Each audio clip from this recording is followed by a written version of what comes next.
जो रैंक्स होते हैं उन्हें आप 3 कैटेगरी में सेपरेट कर सकते हैं, यानी हर सैनिक एक बराबर का नहीं होता है ऑन पेपर्स। जो पहली कैटेगरी होती है वो होती है नॉन कमीशन ऑफिसर्स की, दूसरी कैटेगरी होती है जूनियर कमीशन ऑफिसर की, और तीसरी कैटेगरी होती है कमीशन ऑफिसर की, यानी जो प्रॉपर इंडियन आर्मी में होते हैं।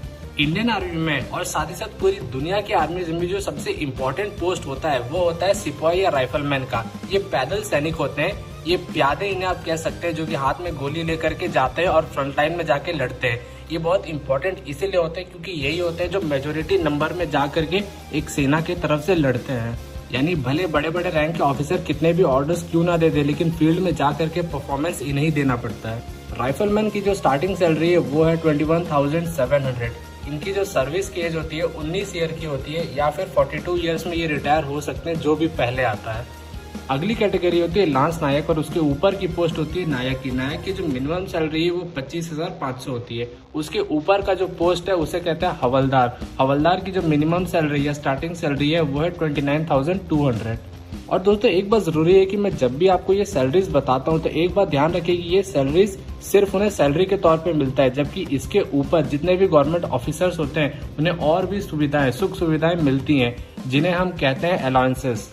और इसके साथ ही साथ जितने भी इंडियन आर्मी के ऑफिसर्स होते हैं और साथ ही साथ और भी जितने गवर्नमेंट के अधिकारी होते हैं उनके लाइफ टाइम के लिए पेंशन दिया जाता है। अभी तो इंडिया में 1 रैंक 1 पेंशन भी आ चुका है, यानी सब रैंक को बराबर का पेंशन। और इंडियन आर्मी की जो ज्यादातर उनका होता है बजट वो इसी में चला जाता है, यानी सैनिकों को पेंशन देने में इंडियन आर्मी अपना ज्यादा से ज्यादा पैसा इन्वेस्ट कर देती है। अब आने वाले जितने भी रैंक ये जूनियर कमीशन ऑफिसर्स में आते हैं, इनमें पहला रैंक है नायब सूबेदार, जिसकी स्टार्टिंग सैलरी है 35,400। उसके बाद है सूबेदार, जिसकी स्टार्टिंग सैलरी है 44,900।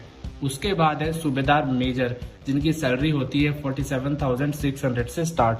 अगली जो पोस्ट है वो है ऑनररी लेफ्टिनेंट की। ऑनररी लेफ्टिनेंट की जो स्टार्टिंग सैलरी होती है वो होती है 56,100। जो जूनियर कमीशन ऑफिसर होते हैं उनको अपने जो जॉब होता है उसके लिए ऑनर किया जाता है इस पोस्ट के साथ। अगला रैंक है ऑनररी कैप्टन का। ऑनररी कैप्टन का स्टार्टिंग सैलरी है 61,300। आप इन्हें इस तरह से पहचान सकते हैं कि इनके शोल्डर पे जो पैच होता है उनमें 3 5 पॉइंटेड गोल्डन स्टार्स बने हुए होते हैं। इसके बाद से हम बात करेंगे कमीशन ऑफिसर की, यानी जिन्हें कमीशन किया जाता है प्रॉपर इंडियन आर्मी के, आप इन्हें सैनिक मान सकते हैं। इनको सबसे पहले एनडीए में ट्रेनिंग पीरियड में भेजा जाता है। जब इन्हें एनडीए में भेजा जाता है ट्रेनिंग करवाने, कोई पॉकेट मनी तो नहीं मिलता है, बल्कि इन्हें कुछ पैसे देने पड़ते हैं सर्विसेज के लिए, जो कि होते हैं टोटल 5,625, और उनमें से भी लगभग 475 या 2,000 आसपास वापस इन्हें मिल जाता है। तो नेशनल डिफेंस एकेडमी में अपनी ट्रेनिंग कंप्लीट करने के बाद एक जो आदमी जो पहला पोस्ट उसे मिलता है इंडियन आर्मी में वो होता है लेफ्टिनेंट का, यानी लेफ्टिनेंट है कमीशन ऑफिसर्स का पहला पोस्ट।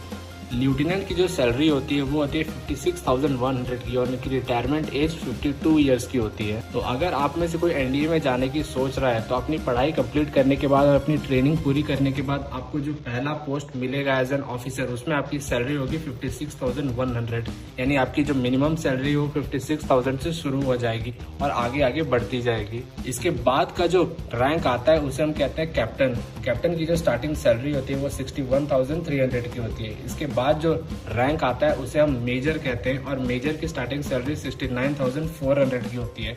इससे ऊपर की पोस्ट होती है लेफ्टिनेंट कॉलोनल की, जिनकी स्टार्टिंग सैलरी 1,21,000 आसपास की होती है। लेफ्टिनेंट कॉलोनल से जो रिटायरमेंट एज है 54 ईयर्स की हो जाती है, और लेफ्टिनेंट कॉलोनल बनने के लिए आपको इंडियन आर्मी में कम से कम 13 ईयर का सर्विस होना चाहिए। इसके बाद जो रैंक है वो आती है कॉलोनल की। कॉलोनल की जो स्टार्टिंग सैलरी वो 1,30,000 की है। कोई भी ऑफिसर इंडियन आर्मी में 15 ईयर की ड्यूटी के बाद ही कॉलोनल बन सकता है, और एक कॉलोनल को आप इस तरह से पहचान सकते हैं कि उनके जो कंधे पे एम्बलम होता है उसमें एक नेशनल एम्बलम बना हुआ होता है, और 2 5 पॉइंटेड स्टार होते हैं गोल्ड कलर में। अगली जो रैंक है वो है ब्रिगेडियर की। ब्रिगेडियर की स्टार्टिंग सैलरी 1,40,000 की होती है, और उनकी रिटायरमेंट एज 56 ईयर की होती है। आपको एक ब्रिगेडियर बनने के लिए जरूरी होता है कि आपने इंडियन आर्मी में 25 ईयर का सर्विस दिया है एज ए कमीशन्ड ऑफिसर, यानी इस रैंक तक पहुंचने के लिए एक बहुत लंबा करियर चाहिए होता है, और बहुत समय के बाद, बहुत एक्सपीरियंस के बाद ही आप इस पोस्ट तक पहुंच पाते हैं। अगली पोस्ट है मेजर जनरल की। मेजर जनरल की जो स्टार्टिंग सैलरी होती है वो होती है 1,44,200, और इनकी रिटायरमेंट एज 58 ईयर्स की होती है। इस पोस्ट तक पहुंचने के लिए आपको 32 ईयर्स का कमीशन सर्विस के तौर पे इंडियन आर्मी में सर्व करना होता है। अगली जो रैंक है वो है लेफ्टिनेंट जनरल की, और लेफ्टिनेंट जनरल की स्टार्टिंग सैलरी होती है 1,82,200। इनकी रिटायरमेंट एज होती है 60 की, और एक लेफ्टिनेंट जनरल बनने के लिए आर्मी में कम से कम 36 ईयर का सर्विस देना जरूरी है। एक बात तो बहुत ही ज्यादा श्योर है कि लेफ्टिनेंट जनरल जैसे पोस्ट तक पहुंचने के लिए आपको एक बहुत लंबा एक्सपीरियंस होना बहुत जरूरी है। यानी कि अगर आप बहुत ज़्यादा टैलेंटेड है तो भी आप एक कम उम्र में इस पोस्ट पे नहीं आ सकते, क्योंकि आपको मिनिमम 36 ईयर्स का तो सर्विस देना ही होगा। अगला रैंक आता है जनरल का। ये होता है इस वक्त का सबसे टॉप का पोस्ट। इन्हें आप चीफ ऑफ आर्मी स्टाफ के नाम से भी जानते हैं। इनकी जो रिटायरमेंट एज होती है वो 3 ईयर की होती है, या फिर 62 ईयर्स, जो भी पहले आ जाए। आप में से बहुत सारे लोगों का ये क्यूरियोसिटी रहता होगा कि इस वक्त की जो चीफ ऑफ आर्मी स्टाफ है MM नरवणे, उनकी जो सैलरी है वो कितनी होती होगी। तो इंडियन आर्मी के जनरल को, या फिर आप इसे कह सकते हैं चीफ ऑफ आर्मी स्टाफ को, जो सैलरी मिलती है वो होती है स्टार्टिंग सैलरी 2,50,000 की, यानी 2.5 लाख रुपए की starting salary without allowances. General को आप इंडियन आर्मी की सबसे ऊंची पोस्ट मान सकते हैं। जो कि जनरल होते हैं उनके कंधे पे 4 5 पॉइंटेड स्टार्स बने होते हैं, यानी 4 स्टार्स उनके कंधे पे बने हुए होते हैं। तो आप में से कई लोगों के मन में सवाल उठता होगा कि जब ये सबसे ऊपर का पोस्ट है तो 4 स्टार क्यों मिलता है, 5 स्टार क्यों नहीं। तो आखिर 5 स्टार किसे मिलता होगा। आप में से बहुत सारे लोग ये सोच रहे होंगे कि चीफ ऑफ डिफेंस स्टाफ जो अभी नया पोस्ट बना है, जिसमें अभी बिपिन रावत सर्व कर रहे हैं, उन्हें 5 स्टार मिलता होगा। लेकिन ऐसा नहीं है, वो भी सिर्फ इसी रैंक में आते हैं, उन्हें भी 4 ही स्टार मिलते हैं। यानी हमारे देश के जो CDS है उनकी रैंकिंग आर्मी, नेवी और एयरफोर्स के जो चीफ है उनसे ज्यादा नहीं है, उनके बराबर की है। तो हमारी सेना में जिन ऑफिसर को 5 स्टार मिलते हैं अपने कंधे पे, उन्हें कहा जाता है फील्ड मार्शल। यह सबसे महत्वपूर्ण बात है कि ये जो पोस्ट है फील्ड मार्शल की, इसे नॉर्मल हायरकी में शामिल नहीं किया जाता है। यानी एट प्रेजेंट इंडियन आर्मी में कोई भी फील्ड मार्शल नहीं है। हालांकि फील्ड मार्शल तब भी इंडियन आर्मी का सबसे ऊंचा और सबसे ऑनरेरी पोस्ट है। आज तक इंडियन आर्मी के इतिहास में सिर्फ 2 ही ऑफिसर्स को फील्ड मार्शल बनने का मौका मिला था, जिनमें पहले थे सैम मानेकशॉ और दूसरे थे KM करियप्पा। फील्ड मार्शल्स की ये खासियत होती है कि वो कभी रिटायर नहीं होते हैं। वो एक बार जो कंट्री की सर्विस छोड़ भी देते हैं तो भी उन्हें घर बैठे अपनी सैलरी मिलते रहती है। यानी वो लाइफ लॉन्ग इंडियन आर्मी के सोल्जर बने रहते हैं, और उनके कंधे पे 5 स्टार होता है। यानी सबसे ज्यादा स्टार्स फील्ड मार्शल को ही मिलता है। फील्ड मार्शल का ये पोस्ट इंडियन आर्मी में इतना ज्यादा रेयर इसीलिए है क्योंकि फील्ड मार्शल नॉर्मल कंडीशन में किसी को नहीं बनाया जाता है। जब भी कोई युद्ध जैसा हालात होता है या फिर बहुत ही गंभीर खतरा देश के ऊपर मंडरा रहा होता है, तब किसी एक इंडियन आर्मी के ऑफिसर को फील्ड मार्शल के रैंक पर अपॉइंट किया जाता है।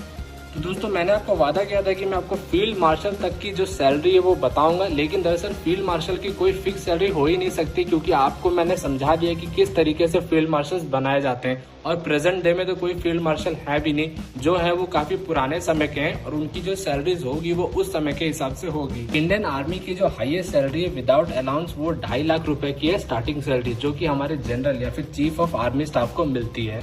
ये वीडियो मैंने आपके जनरल नॉलेज के लिए बना दिया, लेकिन अगर आप में से कोई सच में आर्मी में जाना चाहता है तो मेरी सलाह ये होगी कि आप सैलरी देख करके तो आर्मी में बिल्कुल ना जाएं। आर्मी की जो नौकरी होती है उसमें जो डेडिकेशन चाहिए होता है वो बहुत ही अलग लेवल का होता है, और वो सिर्फ पैसों के लिए कभी नहीं आ सकते हैं। हालांकि पैसा लाइफ का एक इम्पोर्टेंट पार्ट होता है, लेकिन आर्मी में जाने के लिए इससे बहुत ज़्यादा आपको डेडिकेशन और इच्छा और प्यार होना चाहिए इस नौकरी के प्रति और देश के प्रति। तो दोस्तों, वीडियो को मैं ये समाप्त करता हूँ। अगर आपको पसंद आए तो इसे लाइक जरूर कर दें, एक लाइक बटन दबा के अपनी सहमति जता दें, और इस वीडियो को व्हाट्सएप और फेसबुक के थ्रू अपने दोस्तों तक भी फैलाएं। इंडियन आर्मी से जुड़े सबसे मजेदार वीडियोस देखने के लिए आपने इंडिया टॉक्स को सब्सक्राइब कर ही लिया होगा। तो मिलते हैं अगले वीडियो में, तब तक के लिए थैंक्स फॉर वॉचिंग।